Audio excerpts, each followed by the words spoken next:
let's talk about signs that you may see that might mean your plant needs to be repotted. The number one thing people think about when repotting your plant is it root bound? If the roots are sticking out the bottom of the drainage holes like this, it doesn't always mean your plant needs to be repotted. That one can probably go a little longer, and this guy can stay a little while longer in this pot as well. Do research on your specific plant, because some plants will thrive more when they're actually root bound. When it is time to repot due to being root bound, only go up in pot size about 1 or 2 inches. The next one here is if your soil is totally crap, like this alocasia. I got this one from a big box store and it looks like it's just planted in peat and maybe hay. This guy needs a change of soil. Another sign is if the soil is pulling away from the edges of the pot like this. The soil is too dense and compacted, so I will probably repot this guy pretty soon.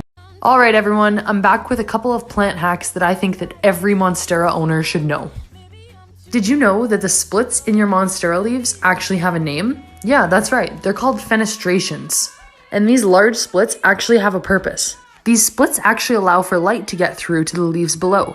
The brighter the light your Monstera is in, the more likely it will be to split. My next tip is to always mist. Monsteras come from the jungle, so naturally they love a humid environment. So misting can keep them happy and healthy. My next tip is to submerge the aerial root in some water. I do this with all of my Monsteras and they love it. Things I wish I knew when I first got into plants. When plants need water, their leaves will curl and wrinkle. Their pot will also be noticeably lighter. When you water, completely saturate the soil and allow the pot to drain. Fertilize your plants. They need nutrients for optimal growth. Here's what I use. If you forget to water, get succulents. If you overwater, get pothos or philodendron. Dust your leaves. I use microfiber gloves. If you don't have sunlight, get grow lights. Some are pretty cheap. The Monstera fruit is ready to pick. Let's take a look. This young fruit, not ready yet, but look at this. Over 6 to 12 months, it thickens up into this nice sized fruit. Here you can see the hexagon starting to separate, and that's your cue. Just yank it right off. Allow the fruit to ripen in a paper bag for up to 2 weeks, allowing the hexagons to fall off naturally. As they do, that signals that the fruit is beginning to ripen and you can start eating them. Drink the water. No. Drink the water. No. Drink the water. No. You can't survive off of Dr. Pepper. Try and stop me. Just try one sip. One sip. It smells bad. Oh my gosh. If you want to buy a fiddly fig, here's a little checklist to get you started. First off, they need a really wide view of the sky, preferably from an east, west, or south-facing window, so make sure you have a really bright light. Next, they don't like vents blowing on them, so make sure there's nothing above them. Trust me, they just don't like hot or cold air blowing right on them. And now they do get quite large, so make sure you have the space for it to grow. They are large trees. Most tap water is not appropriate for them, so are you able to provide a more pure water like reverse osmosis? If this all checks out, it might be for you. Here are 5 of my favorite beginner plants. Snake plants, of course, low light tolerant, drought tolerant, super beginner friendly. Golden pothos, super classic, low light tolerant, not as drought tolerant, but still super forgiving for a beginner. ZZ plant, low light tolerant, also drought tolerant, very beginner friendly, and I like the shiny leaves. Aglaonema, low light tolerant, somewhat drought tolerant as well. They will also even bloom in a lower light setting, which is kind of unique to them. And finally, peperomia. This is the obtusifolia, but pretty much any peperomia is beginner friendly. They're not low light tolerant, but they are pretty versatile in where you can put them. They're also drought tolerant and really forgiving for beginners. Today I'll be repotting my Alocasia Black Velvet. I'm going to start off by removing it from its nursery pot, and if you didn't know, alocasias produce these little bulbs that you can plant later and it'll produce a whole nother plant. I'll slowly work my way around the soil, gently removing what I can. I'm using regular potting mix. I added in some extra perlite, orchid bark, and horticultural charcoal. I'm going to add more soil and work it around. After that's finished, I'll give it a drink and I'll give it a bath to make sure there's no dust on it. At the end of this, I ended up with 5 alocasia bulbs and a repotted one. One quick tip when watering your snake plant. Oftentimes people will water the leaves and water will get down in here. Snake plants are quite prone to fungus and rot when their leaves get wet. So best thing you can do is take your watering can and just water around the soil, avoiding the water getting into this crown area. My favorite way to avoid the leaves getting wet is actually to bottom water. So set your plant in a tray of water and let it soak up through these drainage holes. Once the water has reached the top and your topsoil is damp, you know that the watering is finished. You can dump out the excess water. When your succulent is blooming, it's a good sign of health. However, if you're not going to collect seeds, it's better to just cut them off. It takes a lot of energy for a succulent to bloom, and that can take away from more foliage. They also can attract pests. So trace the bloom stalk all the way down to where it meets the leaves. Take a nice clean pair of pruners and snip it off. What are the different types of synthetics or man-made materials that you've used to grow your plants? Because as you know, there's many different ways to grow and also different types of media that we can use. Make sure you stitch this video and I'll show you what I have first. This is carpet, guys.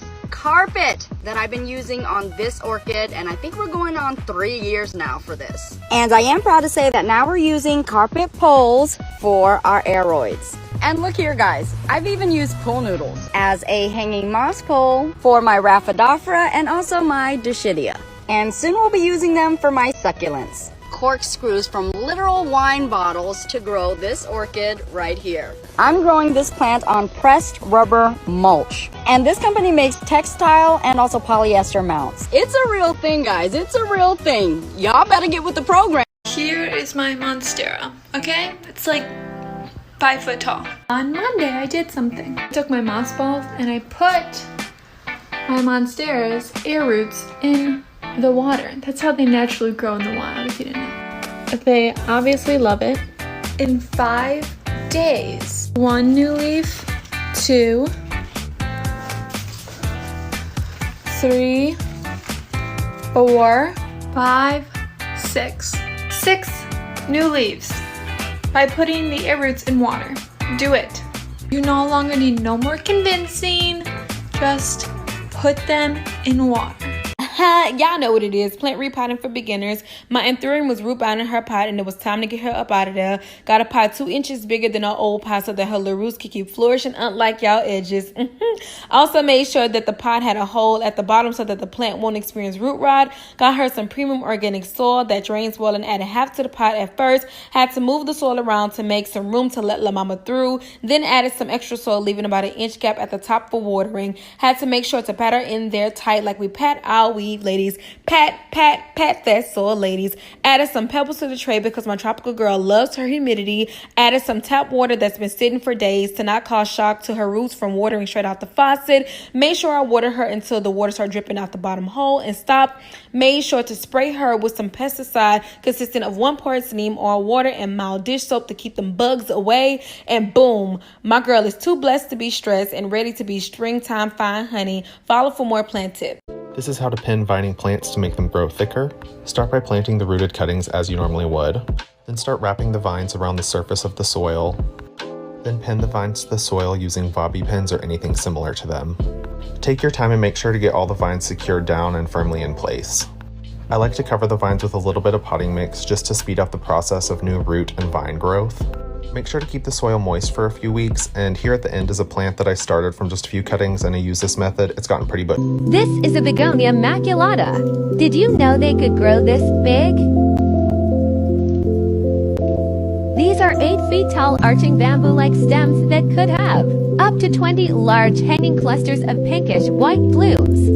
This plant is part of the Atlanta Botanical Garden, and why I love cane begonias. When bringing home a new plant, I do this before introducing them to my other babies. 4 cups water, 1 teaspoon castile soap, 2 teaspoons neem oil,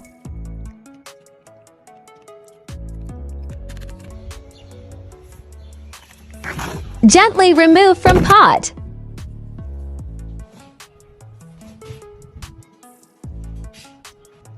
Hose them down is the best way to naturally get rid of pests. Be careful now, not all plants are so hardy. Pour your neem solution all over them bad boys. Lightly hose them down again. Repot in new soil. Now it's time for them to join the family.